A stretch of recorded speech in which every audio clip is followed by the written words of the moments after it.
When I asked about the date of my son's clinic opening, my daughter-in-law said, "We celebrated yesterday, just for people who owns a diploma." A week later, she called, "The bank is calling, did you transfer it?" I replied, "Didn't I tell you?" I'm glad to have you here. Follow my story until the end and comment the city you're watching from, so I can see how far my story has reached. I never thought a simple question would shatter what was left of my relationship with my son. At 63, I've learned that life has a cruel way of showing you exactly where you stand in people's hearts, but nothing prepared me for what happened that Tuesday morning in November. I was sitting in my kitchen, stirring sugar into my coffee when I decided to call Glenn. The steam from my mug fogged up my reading glasses as I dialed his number, my fingers moving automatically across the keypad I'd memorized years ago. The morning light filtered through my worn curtains, casting familiar shadows across the wooden table where Margaret and I used to share breakfast. 5 years since she passed, and I still set out 2 cups out of habit. "Hey, Dad," Glenn answered on the third ring, his voice carrying that distracted tone I'd grown accustomed to. In the background, I could hear the familiar sounds of his busy household. Amelia's voice giving instructions to someone, probably their housekeeper. "Morning, son," I said, settling back into my chair.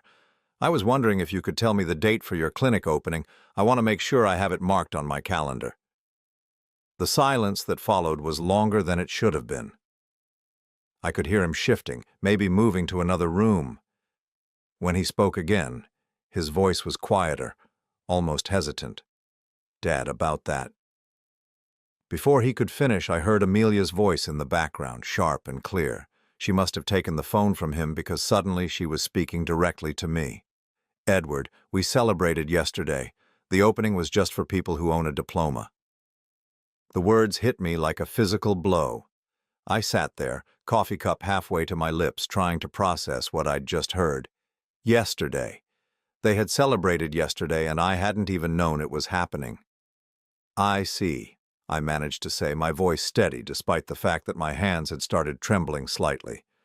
"It was a professional event," Amelia continued, her tone matter-of-fact, as if she were explaining something obvious to a child. "You understand, don't you? We had to keep it exclusive." "Exclusive?" The word echoed in my mind as I stared out my kitchen window at the small garden I'd been tending for 30 years. The same hands she deemed unworthy of her professional event had worked 60-hour weeks in construction to pay for Glenn's medical school. The same hands had signed loan documents and written check after check to ensure my son could pursue his dreams. "Of course," I said quietly. "I understand perfectly." Glenn took the phone back. "Dad, I'm sorry. I meant to call you later and explain." "No need to explain, son. Congratulations on your opening." I hung up before either of them could say anything else. The dial tone filled my kitchen, mixing with the sound of my own breathing. I set the phone down carefully as if it might break and looked at my hands. These were working man's hands, scarred from years of construction work, weathered from providing for my family. Amelia was right about one thing. I didn't have a diploma hanging on my wall. What I had was something different. A work ethic that had never failed me, and a love for my son that had cost me everything. The irony wasn't lost on me. In my bedroom closet, tucked away in an old shoebox, sat the paperwork for the $80,000 I'd planned to invest in Glenn's clinic. Money I'd saved for 40 years, living modestly, driving the same pickup truck since 2008, wearing clothes until they fell apart. Margaret used to joke that I was too careful with money, but I always told her I was saving for something important, that something important was supposed to be Glenn's future. I walked to my bedroom, moving slowly, feeling every one of my 63 years. The floorboards creaked under my feet, a sound that usually comforted me, but now seemed to echo my isolation. I opened the closet door and pulled down the shoebox. Inside, along with the investment papers, was a photograph from Glenn's medical school graduation. He was wearing his cap and gown, grinning widely, and I was standing next to him in my best suit, the one I'd bought specifically for that day. Margaret had taken the picture, and I remembered how proud she'd been, how she'd cried tears of joy. "Our boy did it, Eddie," she'd whispered to me that day. "Our boy is going to be a doctor." Our boy. But he wasn't ours anymore, was he? He belonged to Amelia now, to her world of diplomas and exclusive events. I was just the man who'd paid for it all. I sat on the edge of my bed, holding the photograph, remembering all the sacrifices Margaret and I had made. The vacations we never took, the car repairs I did myself, the dinners of beans and rice when money was tight. All so Glenn could have what we never did: an education, a profession, a chance at a better life. The phone rang again.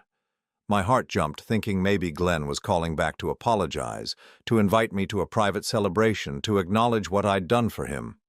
But when I answered, it was Amelia's voice again. "Edward, I hope you understand that this isn't personal. It's just that Glenn's colleagues and clients need to see him as professional, independent. Having family there especially, well, it might send the wrong message." "Especially what?" I wanted to ask. Especially his father who worked construction? Especially the man who raised him alone after his mother died? Especially the person who'd never missed a payment on his student loans? "I understand," I said again, because what else was there to say? "Good. Oh, and Edward? Glenn mentioned you were planning to help with the clinic financially. We're going to need that soon. The loan payments start next month, and we have some additional expenses coming up." There it was. They didn't want me at their celebration, but they wanted my money.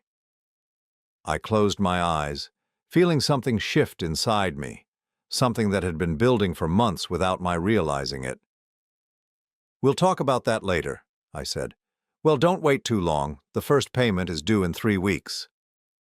After she hung up, I sat in the quiet of my bedroom, still holding Glenn's graduation photo.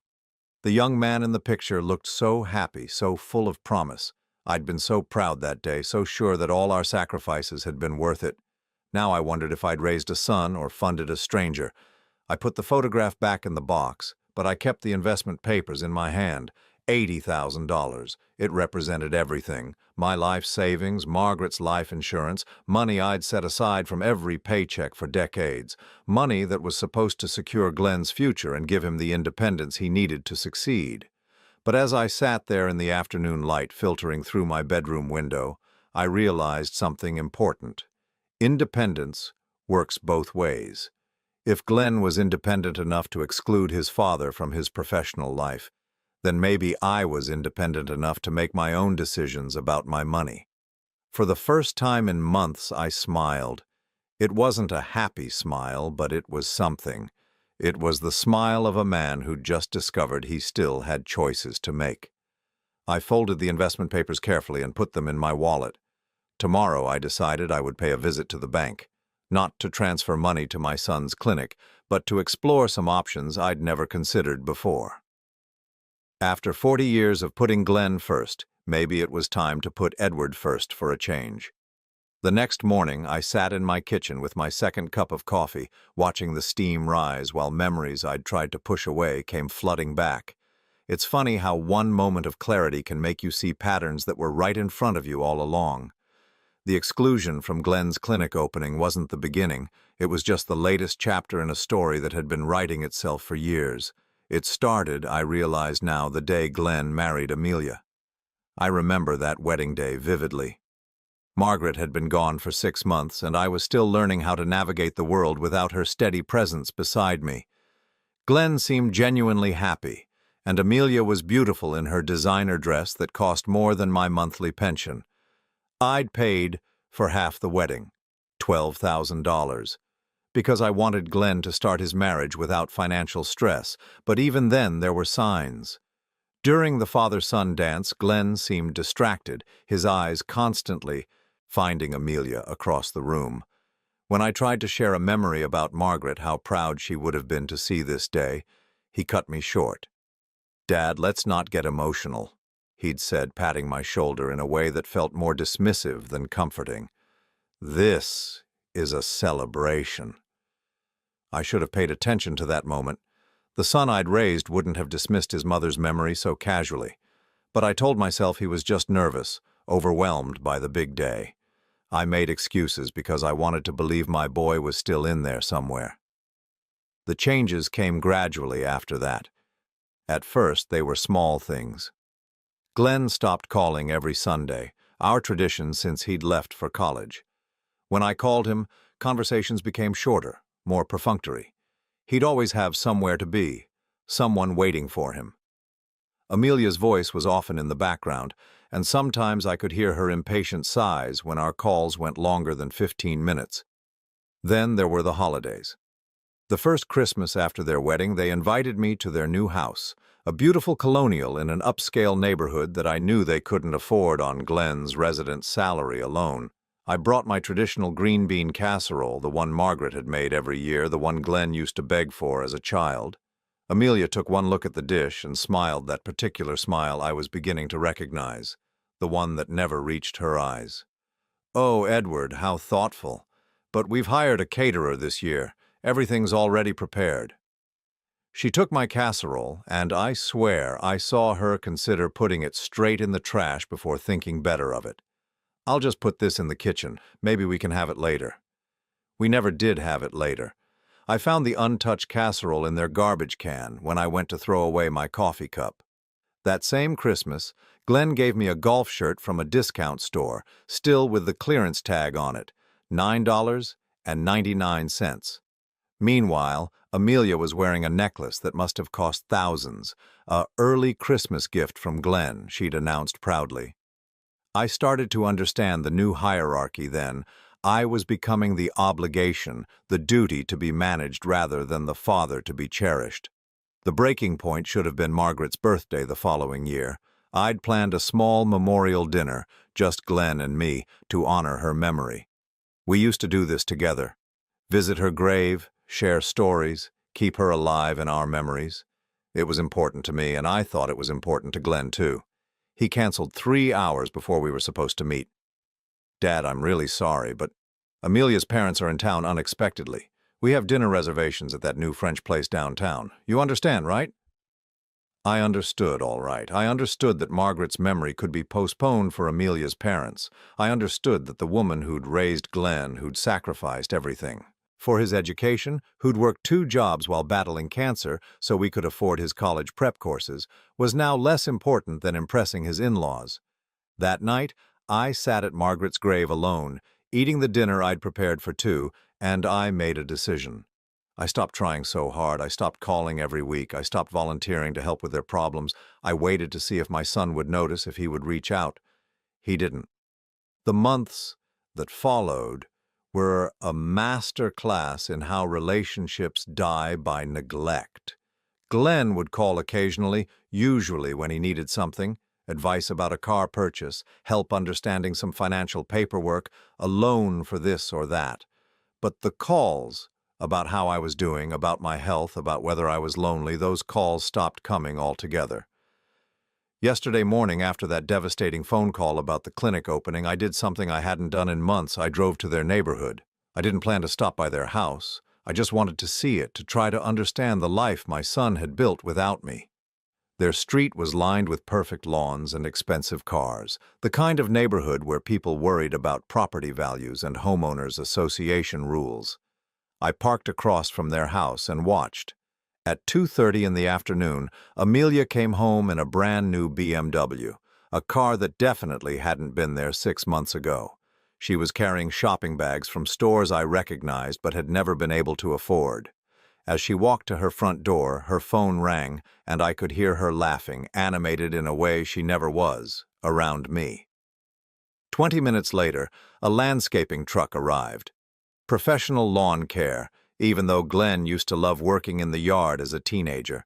We'd spent countless Saturday mornings together, planting flowers, trimming hedges, teaching him that taking care of your home was taking care of your family.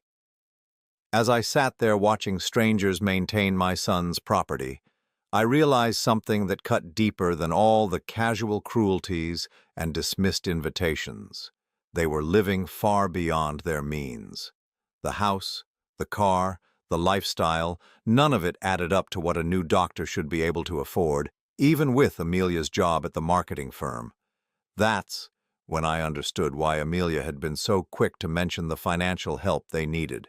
This wasn't about supporting a new business venture. This was about funding a lifestyle, about maintaining an image that was already stretched to its breaking point. I drove home slowly, taking the long way through the old neighborhoods where I'd grown up, where Margaret and I had first lived, where we'd raised Glenn with second-hand furniture and homemade meals and all the love two people could give. When I got home, I called the bank where I've done business for 37 years. Sarah, the manager who'd helped me set up Glenn's college fund all those years ago, was still there. Edward, nice to hear from you. How's Glenn? I heard he opened his own practice. That's actually why I'm calling, Sarah. I need to ask you about some documents I signed a while back. There was a pause. What kind of documents? I think I might have co-signed some loan paperwork for Glenn's clinic. I need to know exactly what I've committed to.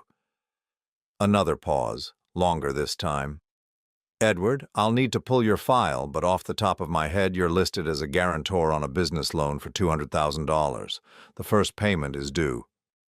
In 3 weeks, I finished for her. I know. That night, I sat in my living room, Margaret's photograph on the table beside me, and I made a list. On one side, I wrote down everything I'd given Glenn over the years. Not just money, though, that was substantial, but time, energy, love, sacrifice. On the other side, I wrote down what I'd received in return, especially in the last 2 years. The second column was very short. As I prepared for bed, my phone rang one more time. Glenn's number appeared on the caller ID, and for a moment my heart lifted. Maybe he'd had time to think. Maybe he'd realized how much he'd hurt me. Maybe he wanted to apologize. Dad? His voice was strained, worried.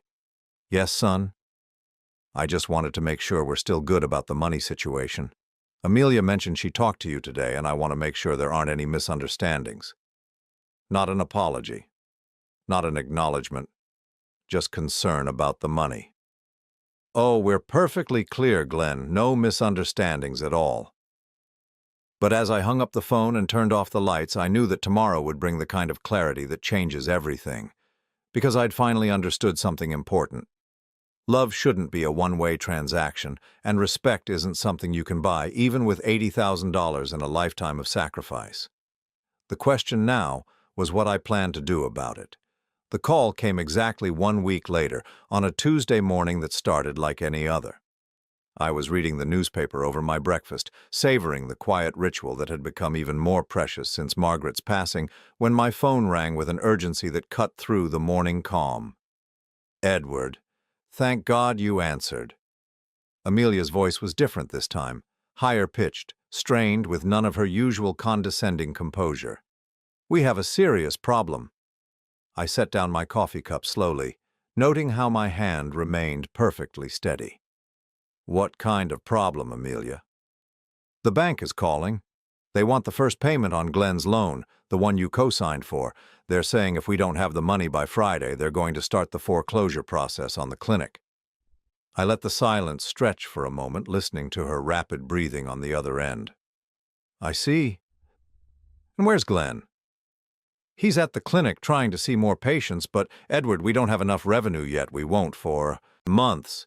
We need that $80,000 you promised. We need it today. There was something almost satisfying about the panic in her voice.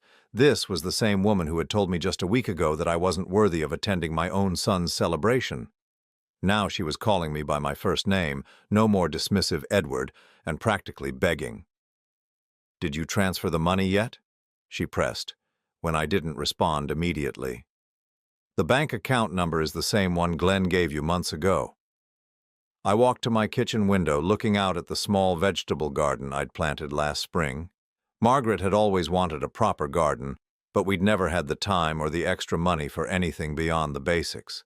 Now, at 63, I finally had both.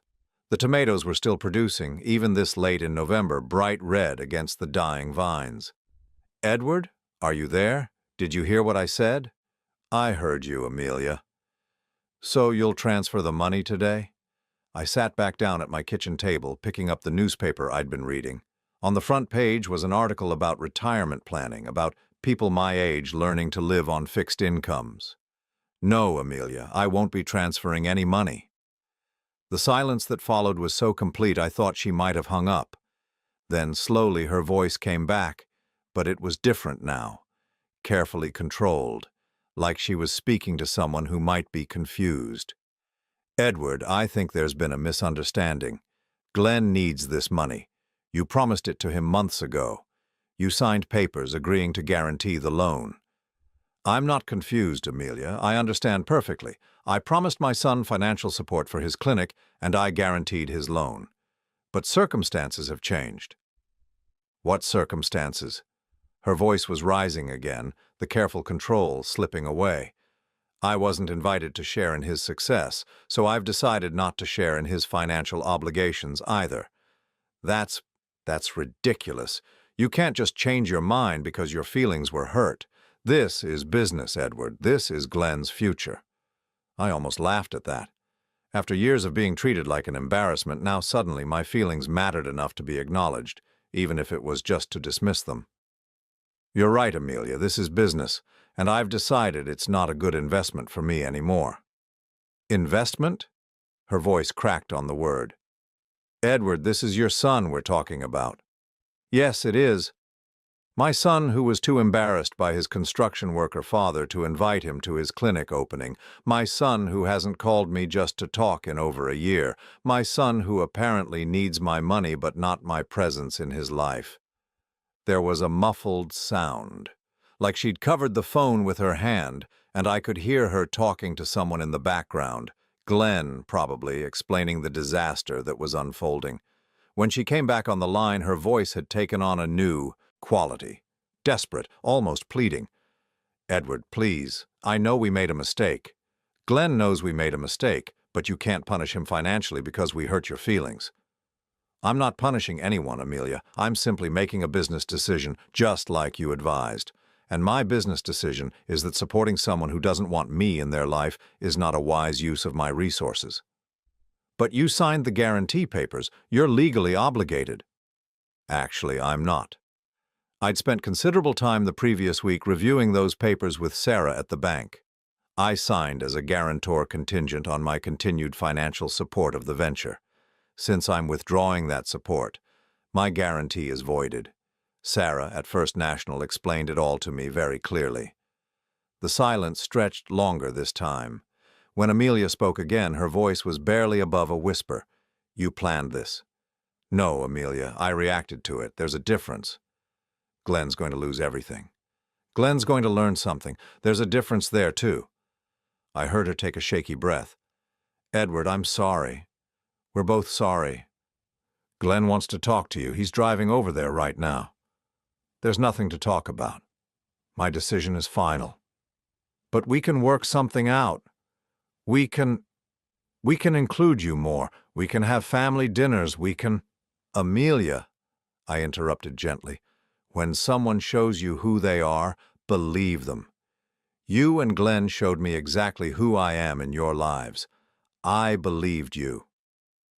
20 minutes later, as I was washing my breakfast dishes, I heard a car door slam in my driveway with more force than necessary. Through my kitchen window, I watched Glenn stride toward my front door, his face flushed with anger and something else. Fear, maybe, or desperation. He didn't knock. He still had a key, and he used it, walking into my house like he'd done 1,000 times as a boy. But he wasn't a boy anymore, and this wasn't the same house. At least not for him. Dad, what the hell are you doing? I dried my hands slowly on the dish towel Margaret had made years ago, a simple blue and white checked pattern that had faded with countless washings. Good morning, Glenn. Would you like some coffee? I don't want coffee. I want to know why you're sabotaging my clinic. I turned to face my son, this tall, handsome man who looked so much like Margaret around the eyes. For a moment, seeing him standing in our kitchen, I could almost pretend we were still the family we used to be. I'm not sabotaging anything. I'm simply choosing not to enable it. Enable it? His voice rose. Dad, this is my career. This is everything I've worked for. No, Glenn, this is everything we worked for, but apparently only one of us gets to enjoy the success. He ran his hands through his hair, a gesture I remembered from his childhood when he was frustrated with homework or couldn't solve a problem. Look, I know you're upset about the opening. Amelia explained it to me, but you have to understand, it was a professional event. I understand perfectly. The question is, do you? Understand what? I walked past him to the living room, to the wall where Margaret and I had hung pictures of Glenn's achievements over the years. His high school graduation, college graduation, medical school graduation, his first day of residency, in every single picture, I was there beside him, beaming with pride. Do you see yourself in any of these pictures, Glenn? He followed my gaze to the wall, confusion clouding his features. Of course I do. What's your point? My point is that for 35 years, I've been there for every important moment in your life. I was there when you took your first steps, when you graduated high school, when you got accepted to medical school, when you finished your residency. I was there through your mother's illness, there when she died, there when you needed someone to co-sign your loans. I turned to face him, seeing Margaret's eyes looking back at me from his face. But apparently, I wasn't good enough to be there when you achieved your dream. The dream I helped pay for. Glenn's shoulders slumped slightly. Dad, it wasn't like that. Then tell me what it was like. He was quiet for a long moment, his gaze moving from the photos to his feet. When he looked up again, there was something different in his expression, a flicker of the boy I'd raised. Amelia said it would look better if it was just professionals. She said having family there might make me look dependent. Dependent? I let the word hang in the air, between us. On the man who raised you alone after your mother died. On the man who worked overtime for 20 years to pay for your education. On the man who guaranteed your business loan because the bank wouldn't approve it otherwise. I know what you've done for me, Dad. I've never forgotten that. Haven't you? I walked to my desk in the corner of the room, opening the drawer where I kept important papers. I pulled out the investment documents I'd prepared months ago, the paperwork that would have transferred $80,000 to Glenn's clinic account. This is what I had planned to give you, I said, holding up the papers. My life savings, Glenn. Every penny I had left after your mother's medical bills and your education, I was going to invest it in your clinic because I believed in you, because I wanted to be part of your success. Glenn stared at the papers, his face pale. Dad. But I realized something last week. You don't want me to be part of your success. You want me to fund it but not share it. You want my money but not my presence. That's not true, isn't it? When's the last time you called me just to talk? When's the last time you asked about my health, my life, my feelings about anything? When's the last time you treated me like a father instead of a bank? Glenn opened his mouth to answer, then, closed it again. We both knew the answer. I've spent my whole life putting you first, Glenn. I put your needs before mine, your future before mine, your happiness before mine, and that was okay when you were a child. That's what parents do. I walked back to the kitchen, needing the comfort of familiar surroundings for what I was about to say. But you're not a child anymore. You're a grown man with a wife and a business and a life that apparently doesn't have room for an aging construction worker, so I've decided to start putting myself first for a change. Glenn followed me, his voice desperate now. Dad, please. The clinic will fail without your help. We'll lose everything. I poured myself another cup of coffee, noting how steady my hands were. Maybe. Or maybe you'll figure out another way. Maybe you'll learn to live within your means. Maybe you'll remember that success isn't just about money and status. What do you want me to do? Apologize? I'm sorry, okay? I'm sorry about the opening. I'm sorry about not calling more. I'm sorry about everything. I looked at my son, this successful doctor who was begging for his father's money while apologizing for his father's feelings, and I felt something I'd never felt before, pity for the man I'd raised. I don't want your apology, Glenn. Apologies are just words, and words without change are meaningless. Then what? What do you want? I want you to learn something your mother and I apparently failed to teach you. That family isn't a business relationship. That respect isn't optional, and that the people who love you deserve better than being treated like an inconvenience. Glenn stood there in my kitchen, the place where Margaret had made him countless meals, where I'd helped him with homework, where we'd celebrated his acceptance to medical school, and for the first time in years, he looked like the lost little boy who used to crawl into our bed during thunderstorms. But I wasn't going to rescue him from this storm. Some lessons I'd learned have to be survived alone. The clinic will be fine, Glenn, or it won't be. Either way, you'll figure it out. You're a smart man. Everyone keeps telling me so. As he walked toward the door, Glenn turned back one more time. Dad, I love you. You know that, right? I looked at my son, this stranger who shared my name and my DNA, but apparently none of my values, and I felt something inside me finally break free, not break apart, but break free.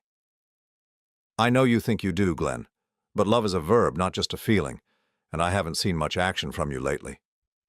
After he left, I sat in my quiet kitchen, surrounded by 40 years of memories, and felt something I hadn't experienced in a very long time.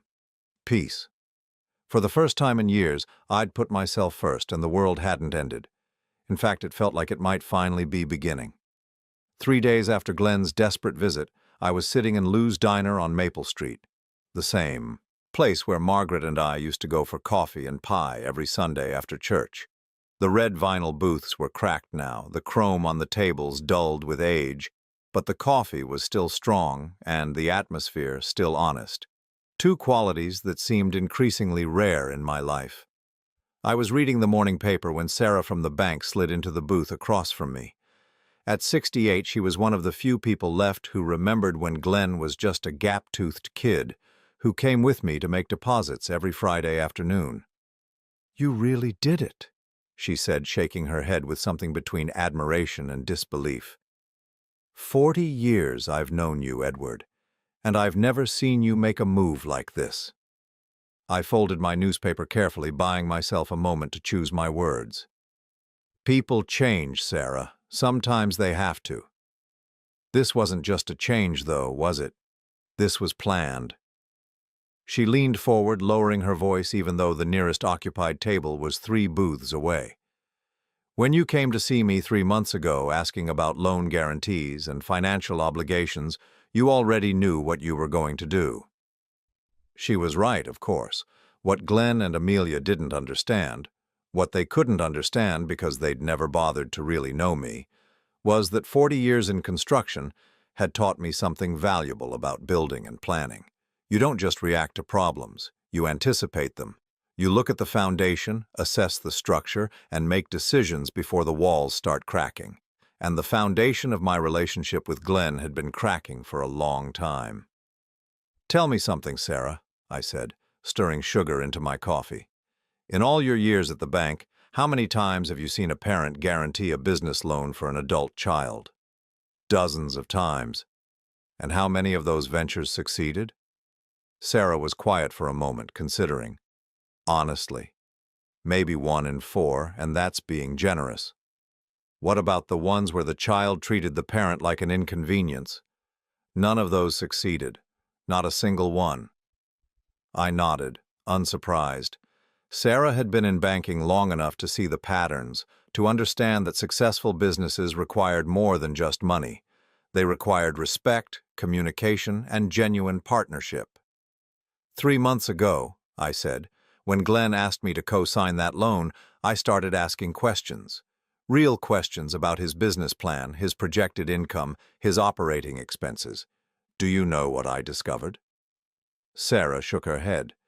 That he and Amelia were planning to spend more in their first year than most established clinics make in their second or third. They budgeted for a BMW lease, a house payment that was 30% above recommended guidelines, and a lifestyle that assumed immediate success. I pulled out a small notebook from my jacket pocket. The same type I'd carried on construction sites for decades, filled with measurements and calculations and observations. But instead of building specs, this one contained financial records and phone logs and a careful documentation of my son's transformation from grateful child to entitled adult. I also started paying attention to how Glenn talked to me. Really paying attention. Do you know that in the 6 months before his clinic opening, he called me exactly 11 times, and of those 11 calls, 9 were requests for money, advice about money, or questions about the loan guarantee? Sarah winced. And the other 2? One was to tell me he couldn't make it to Margaret's birthday dinner because he had a golf tournament. The other was to ask if I could recommend a good accountant who worked with high net worth individuals. I flipped through my notebook, finding the page where I'd recorded that particular conversation. It had stung at the time. The casual assumption that I wouldn't know anyone successful enough for his needs. But it had also been instructive.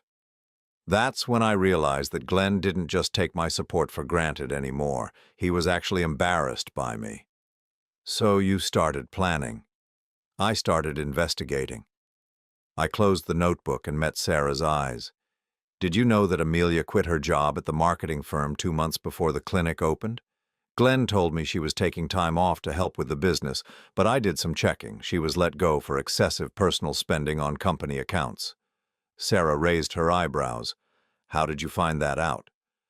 Construction workers know people in all kinds of industries, Sarah, including marketing. A friend of mine worked maintenance at Amelia's company. He said she was notorious for charging personal expenses to client accounts and then claiming they were business development costs. I had spent weeks quietly gathering information using the network of working-class contacts I'd built over 4 decades. The maintenance worker at Amelia's company, the loan officer at their mortgage company who went to my church, the clerk at the luxury car dealership where they'd leased the BMW. The picture that emerged wasn't pretty, I continued.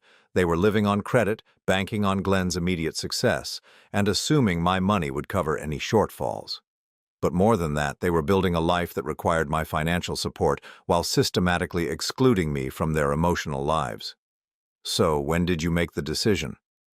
The day Glenn called and asked me to increase my loan guarantee from $80,000 to $120,000, he said they'd discovered some unexpected startup costs. I remembered that conversation vividly. Glenn had called while I was working in my garden, and I'd sat down on Margaret's old bench to take the call. He'd been casual about it, almost dismissive, as if asking for an additional $40,000 was like asking to borrow a cup of sugar. I asked him what the unexpected costs were, I said. Do you know what he told me? Sarah shook her head. Upgraded furniture for Amelia's office, professional photography for their social media, a sound system for the waiting room, $40,000 for cosmetic improvements that had nothing to do with patient care or medical equipment. That had been the moment of clarity for me. Not the moment I got angry, but the moment I got smart. I told him I'd think about it and get back to him. Then I called you. Sarah smiled grimly. And I told you exactly what your legal obligations were and weren't. You also told me something else. You told me that most business loans fail within the first year when they're undercapitalized, and you told me that co-signers often end up paying more than the original borrowers because they don't monitor the spending. Over the following weeks, I had quietly begun extricating myself from Glenn's financial web. I visited lawyers, reviewed contracts, and made sure I understood exactly what I was and wasn't responsible for. I learned that my guarantee was contingent on my continued investment partnership, a clause I'd insisted on adding when the original papers were drawn up, though I'd forgotten about it until Sarah reminded me. The thing that Glenn and Amelia never understood, I said, is that I'm not just some old man with a savings account. I've been managing money and making financial decisions my entire adult life. I built a comfortable retirement on a construction worker's salary by being careful, deliberate, and smart. And they assumed you'd hand it all over without question. They assumed a lot of things. They assumed I was desperate for their approval. They assumed I'd tolerate any treatment as long as they occasionally acknowledged my existence. They assumed that being Glenn's father gave me obligations without rights.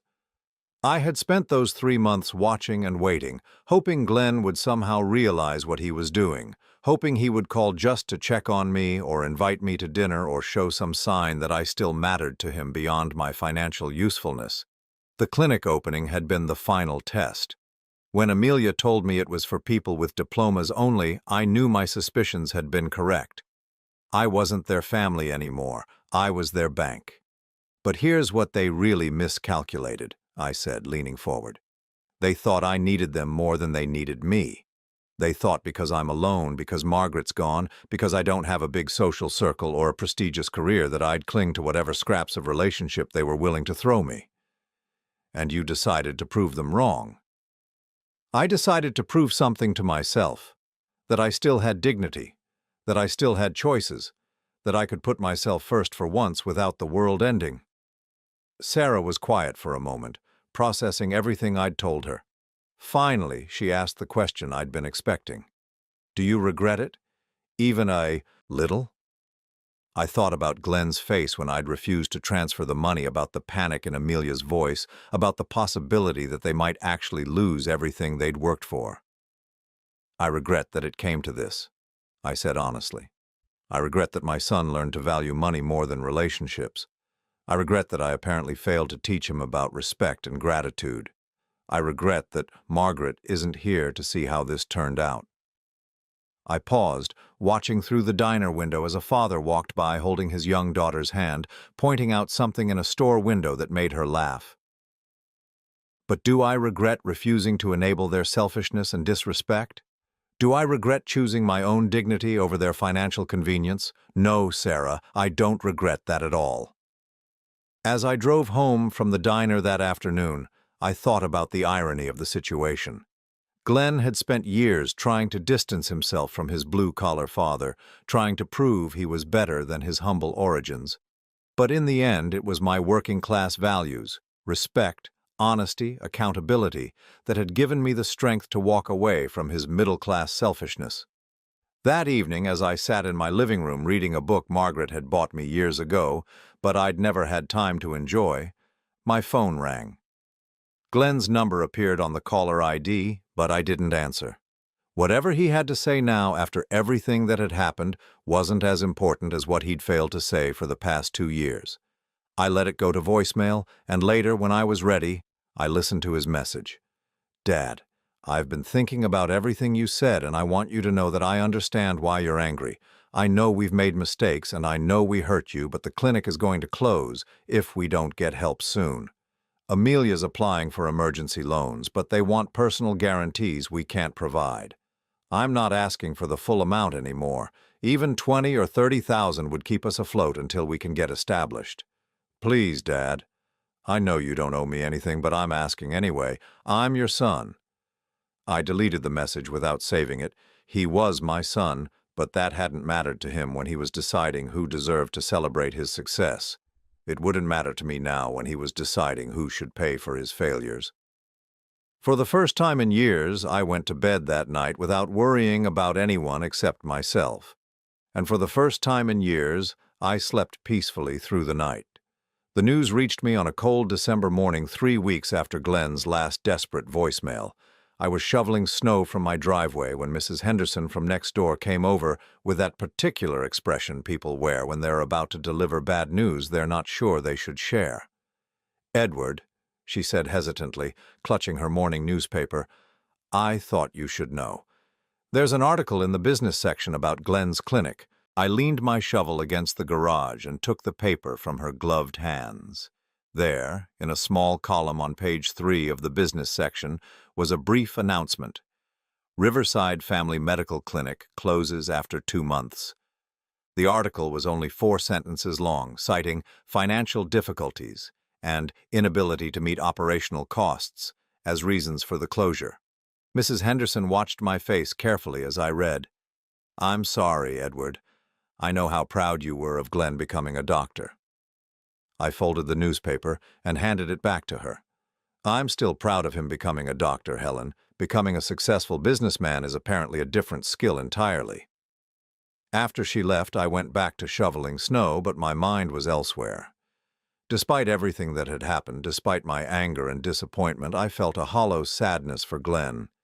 Not because his clinic had failed, but that had been inevitable once I withdrew my support, but because he was about to learn some very hard lessons about consequences and responsibility. The first call came that afternoon.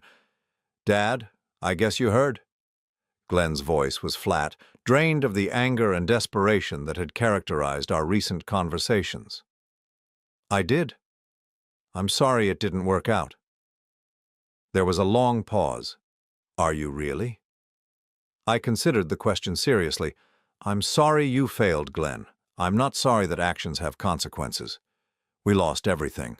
The clinic, the lease, the equipment we'd already bought. She's not handling it well. Where are you living?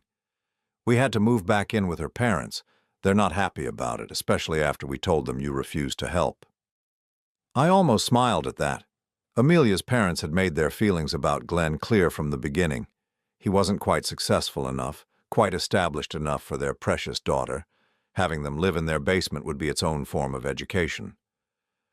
What are you going to do now? I don't know. Apply for positions at hospitals, I guess. Try to find someone who will hire me after a business failure.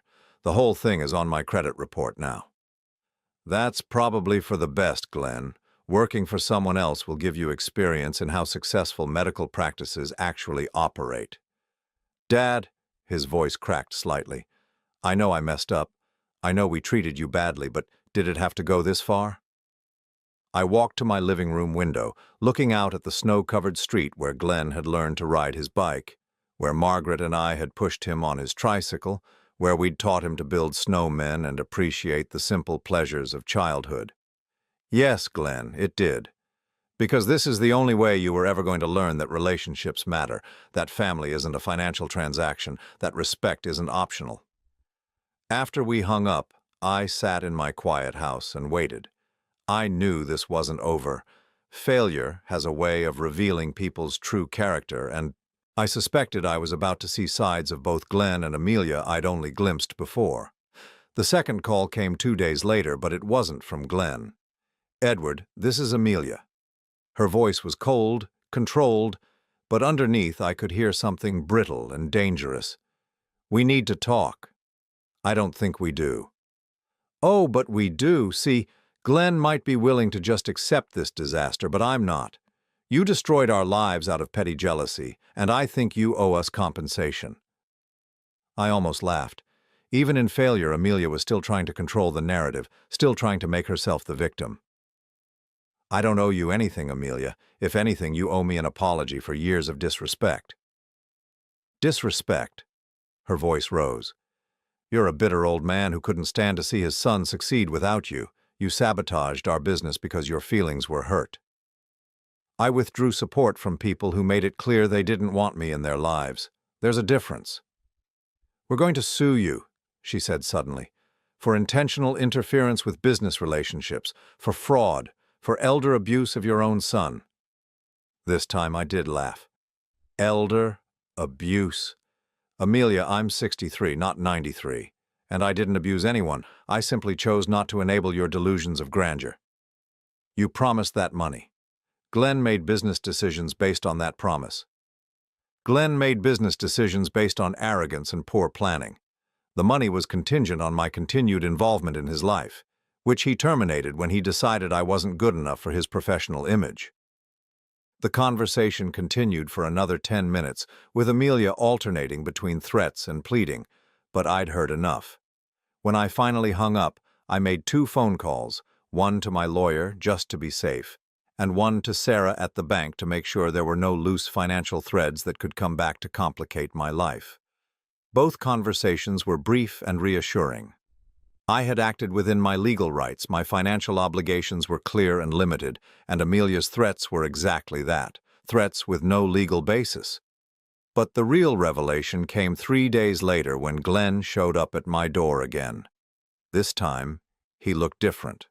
Older, maybe, or just worn down by reality. He was wearing jeans and a flannel shirt instead of his usual designer clothes, and he looked more like the boy I'd raised than the successful doctor he'd become. Can I come in? It's cold out here. I stepped aside and let him into the warmth of my living room. He looked around at the familiar surroundings, Margaret's photographs, my comfortable but modest furniture, the life we'd built together on construction wages and careful planning. Amelia left, he said without preamble. I wasn't entirely surprised, but the news still hit me with unexpected force. Where did she go? Back to her ex-boyfriend in Chicago. Apparently she'd been in contact with him for months. She said living with a failed businessman wasn't what she'd signed up for when she married a doctor. Glenn sat down heavily in the chair where Margaret used to read her evening books, and for a moment I saw him as he really was. Not the successful professional he'd tried to become, but a lost man who'd confused image with substance, who'd traded genuine relationships for superficial status. "She took half our savings account," he continued, "what was left of it anyway, and she kept all the jewelry I'd bought her over the years. Said it was compensation for the lifestyle I'd promised her but couldn't deliver." I poured myself a cup of coffee and sat down across from him. "I'm sorry your marriage ended, Glenn. Whatever else has happened between us, I never wanted that for you." "Did you know she would leave if the money ran out?" I considered lying, offering him the comfort of believing his wife had genuinely loved him. But Glenn needed truth more than comfort now. "I suspected she might. Amelia married your potential, not your person. When the potential didn't materialize the way she expected, there wasn't much left to hold on to." Glenn laughed bitterly. "You tried to tell me, didn't you? In your way, you tried to warn me. I tried to show you that relationships built on what people can provide, instead of who they are, don't tend to last. But you weren't ready to hear that. I thought I knew better. I thought you were just old-fashioned, stuck in the past. I thought success was about appearances and connections and having the right image. And now? Now I'm 35 years old, divorced, unemployed, living in my ex-in-law's basement, and completely alone. I looked at my son, this man I'd raised to be strong and independent and moral, who'd somehow lost his way in pursuit of things that ultimately didn't matter. Part of me wanted to comfort him, to tell him everything would be okay, to offer him the financial help that would solve his immediate problems. But I'd learned something important over the past few months. Sometimes love means letting people face the consequences of their choices, even when those consequences are painful to watch. You're not completely alone, Glenn. But you are learning the difference between people who love you and people who use you. It's a hard lesson, but it's an important one.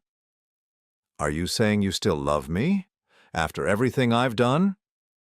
I got up and walked to the mantelpiece where Margaret's picture sat beside Glenn's medical school graduation photo. Two people I'd loved completely in different ways, but with the same intensity. I've never stopped loving you, Glenn, but I stopped enabling you. There's a difference, and it took me too long to learn it. So what happens now? Now you figure out what kind of man you want to be. You decide whether you want to build relationships on respect and genuine caring, or whether you want to keep looking for people who'll give you things without expecting anything in return. Glenn was quiet for a long time, staring at his hands. When he finally looked up, there was something different in his eyes. Not the desperation I'd seen before, but something more thoughtful. "I've been thinking about what you said, about love being a verb, not just a feeling. I don't think I understood what you meant before. And now? Now I think I'm starting to. Love is what you do, not what you say. It's showing up, paying attention, making someone feel valued, and I haven't done any of those things for you in a long time." "No, you haven't. I want to try to do better. Not because I need your money, I've learned I can't count on that anymore. But because I want to have a father again. I want to have a family that's based on more than just what we can do for each other." I studied his face, looking for signs of the manipulation and self-interest that had characterized our recent interactions. But what I saw was something I hadn't seen in years, genuine remorse and maybe the beginning of wisdom. "That would be a good start," I said. "But it would have to be different this time. It would have to be real." "I know. And I know it won't happen overnight. I know I have a lot to prove." As Glenn prepared to leave that evening, he turned back one more time. "Dad, I know you don't owe me anything, and I'm not asking for money. But would you be willing to have dinner with me sometime, just to talk?" I looked at this man who'd been my whole world for so many years, who'd broken my heart, and then, maybe, just maybe, started to put it back together. "I'd like that, Glenn. But let's start small. How about coffee next week?" For the first time in months, my son smiled. Not the confident, professional smile he'd perfected for his career, but the genuine, slightly uncertain smile of the boy who used to help me fix cars in the garage and ask endless questions about how everything worked. I'd like that too. After he left, I sat in my living room as darkness fell outside, feeling something I hadn't experienced in a very long time. Not happiness exactly, but something close to it. Hope, maybe. The possibility that the son I'd raised was still there underneath all the ambition and pretense. But I also knew that this was just the beginning. Real change takes time, and trust, once broken, isn't easily repaired. Glenn would have to prove his words with actions consistently over months and years. For now, though, it was enough that he was willing to try. And for the first time in a very long time, so was I. 6 months later, I was working in my garden on a warm May morning when I heard a car door close in my driveway. I looked up from the tomato seedlings I was transplanting to see Glenn walking toward me, but something was different about his approach. He wasn't rushing, wasn't carrying the weight of desperation or crisis that had characterized his visits over the past year. He looked peaceful. "Morning, Dad. Mind if I join you?" I gestured to the patch of soil I'd prepared for peppers. "Grab those gloves from the shed. These seedlings won't plant themselves." We worked in comfortable silence for a while, something that would have been impossible 6 months ago. The quiet between us used to be filled with tension, with unspoken demands and disappointments. Now it felt like the companionable silence Margaret and I used to share when we worked together on household projects. "I got a job," Glenn said eventually, carefully placing a pepper plant in the hole I'd dug. "Where?" "Community General Hospital. It's not prestigious, and the pay isn't what I thought I'd be making at this point in my career. But it's honest work, helping people who really need medical care." I nodded, covering the plant's roots with soil. "That sounds like good work." "It is. Most of our patients are uninsured or underinsured. People who work construction jobs, or in restaurants or cleaning offices, people like the families I grew up around before I decided I was too good for that world." There was no bitterness in his voice, just recognition. Over the past 6 months, through our weekly coffee meetings and occasional dinners, I'd watched Glenn slowly shed the artificial persona he'd constructed and rediscover the values Margaret and I had tried to instill in him as a child. "How are you adjusting to living on a smaller income?" Glenn smiled, a genuine expression that reached his eyes. "Better than I expected. I'm renting a small apartment near the hospital. Nothing fancy, but it's mine, and I can afford it on my own. After living with Amelia's parents for 3 months, having my own space feels like luxury." He paused, brushing dirt from his hands.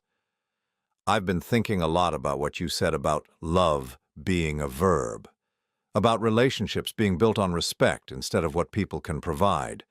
I think I understand now why my marriage failed." "Oh?" "Amelia and I never actually knew each other. We knew each other's ambitions, each other's plans, each other's potential earning capacity, but we didn't know each other's values or fears or what made us happy beyond material success." I stood up, stretching my back and surveying our morning's work. 2 neat rows of vegetables planted with care and attention, ready to grow slowly and naturally into something nourishing. It seemed like an appropriate metaphor. That's a hard lesson to learn at 35. It is. But I'm grateful I learned it now instead of wasting another decade living someone else's idea of success. Glenn had been coming by every Saturday morning for the past 3 months, not asking for anything, just spending time. Sometimes we worked in the garden, sometimes we fixed things around the house, sometimes we just sat on the porch and talked about everything and nothing. He was learning slowly how to be a son again, instead of a supplicant. "There's something else," he said as we gathered up our tools. "I've been seeing someone." I raised an eyebrow. "Anyone I might approve of?" "Her name is Linda. She's a nurse at the hospital. She's different from Amelia. She drives a 10-year-old Honda that she bought used and takes care of herself. She lives in a small apartment and cooks dinner instead of ordering takeout.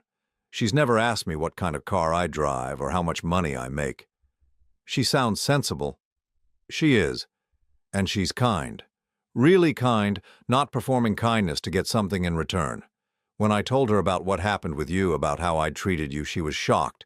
She said anyone who would exclude their father from a celebration they'd helped make possible wasn't someone she wanted to know. I looked at Glenn with new interest. And yet she's still seeing you. I told her I was working to become a better man. She said she'd give me a chance to prove it, but that actions would matter more than words. I like her already. We were walking back to the house when Glenn stopped suddenly. Dad, there's something I need to give you. He reached into his pocket and pulled out an envelope. This is for you. I opened it to find a check for $5,000. Glenn, what is this for? It's a start. It's not nearly enough to repay what you spent on my education, or what you lost when the clinic failed, but it's what I can afford right now. I want to pay you back. All of it, eventually. I looked at the check, feeling a complex mix of emotions. Pride that Glenn had managed to save this much on his hospital salary. Sadness that he felt he needed to repay gifts that had been given out of love. And something else. Respect for the man he was becoming. I appreciate this, Glenn, but you don't owe me money. What you owed me was respect and recognition, and you've been giving me that. Take it anyway. Not because I owe it to you, but because I want to give it to you, because I want to be someone who contributes to your life instead of just taking from it. I folded the check and put it in my shirt pocket. Thank you. I'll put it in Margaret's memorial fund at the church. That's perfect. As we reached the house, Glenn hesitated before getting back in his car. Dad, Linda wants to meet you. Would you be interested in having dinner with both of us sometime? I'd like that very much. Good. How about next Sunday? Nothing fancy, just dinner here if that's okay with you. Linda offered to cook. A nurse who cooks. I definitely like her. Glenn laughed, and for a moment I saw the boy he used to be before ambition and insecurity had twisted him into someone I barely recognized. There's one more thing, he said. Linda and I were talking about what we want our future to look like, and she asked if you'd be part of it. Not in the background, not as an obligation, but as family. As someone we want to share good news with, someone we want to spend holidays with, someone whose opinion matters to us. I felt my throat tighten with emotion I hadn't expected. And what did you tell her? I told her that I hoped you'd be willing to give me that chance, but that I'd understand if you needed more time to trust me again. I looked at my son, this man who'd hurt me deeply and was now working to heal that hurt, and I felt something I'd thought was lost forever. Not the desperate love of a parent who enables bad behavior, but the proud love of a father who sees his child choosing to become a better person. I think I'd like to be part of your future, Glenn. But I want to be clear about something. What's that? I'm not the same father I was before. I won't make my life smaller to accommodate your comfort. I won't apologize for who I am or where I come from, and I won't enable behavior I don't respect, no matter how much I love you. Glenn nodded, seriously. I wouldn't want you to. The father I need now is the one who was strong enough to walk away when I wasn't treating you right. The one who taught me that love has to be earned through actions, not just assumed because of blood. As he drove away that morning, I went back into the house and made myself a fresh cup of coffee. I pulled out the check Glenn had given me and looked at it again. It wasn't the amount that mattered, it was what it represented. A son who was learning to give instead of just take, to contribute instead of just consume. I walked to my desk and found a piece of Margaret's stationery, the cream-colored paper she'd used for thank-you notes and condolences. I wrote a brief note to the church secretary explaining that I wanted to add $5,000 to Margaret's memorial fund, money given to me by our son in honor of the values she'd taught him. That afternoon, I called Linda at the hospital and introduced myself. Her voice was warm and genuine, and when I told her I was looking forward to meeting her, I could hear the smile in her response. Glenn talks about you all the time, she said. He's so proud of the relationship you two are rebuilding. He says you taught him what real strength looks like. He's learning. We both are. I hope you don't mind me saying this, but what you did, walking away when he wasn't treating you right, that took incredible courage. A lot of parents would have just accepted whatever treatment they got because they were afraid of losing their children completely. I almost did lose him completely. But I learned something important. You can't have a real relationship with someone who doesn't respect you, and you can't teach respect by accepting disrespect. That evening, I sat on my porch as the sun set, thinking about the strange journey that had brought Glenn and me to this place. The pain of his rejection had been real and deep, but it had also been necessary. It had forced both of us to examine what we really wanted from our relationship and what we were willing to give to get it. Phone rang as I was preparing for bed. Glenn's name appeared on the caller ID, and for just a moment I felt an echo of the old anxiety. What did he want now? But when I answered, his voice carried none of the tension or desperation I'd grown accustomed to. Dad, I just wanted to say thank you. For today, for the past few months, for being patient with me while I figured things out. You don't need to thank me for that, Glenn. Yes, I do. I put you through hell and you still gave me a chance to make it right. Not everyone would have done that. Well, not everyone gets to have a son who's willing to do the hard work of becoming a better man. After we hung up, I prepared for bed with a sense of contentment I hadn't felt in years, not because my life had suddenly become perfect, but because it had become honest. The relationships in my life now were built on mutual respect and genuine caring, not on obligation or need. As I turned off the lights, I thought about Margaret and how proud she would be of the man Glenn was becoming. Not the successful doctor she'd dreamed of, but something better. A good man who understood that character mattered more than status, that relationships were more valuable than achievements, and that love was indeed a verb that required action to have meaning.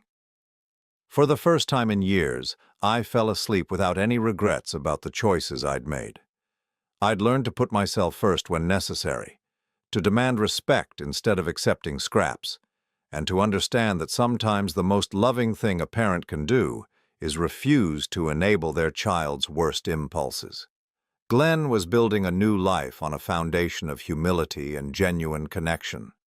I was enjoying a retirement based on my own terms and values, and together, we were learning that the best relationships are the ones where both people choose to be there, not because they have to, but because they want to. It had taken loss and pain and some very hard lessons to get here, but we'd arrived at something real and sustainable, something worth building on, something worth keeping.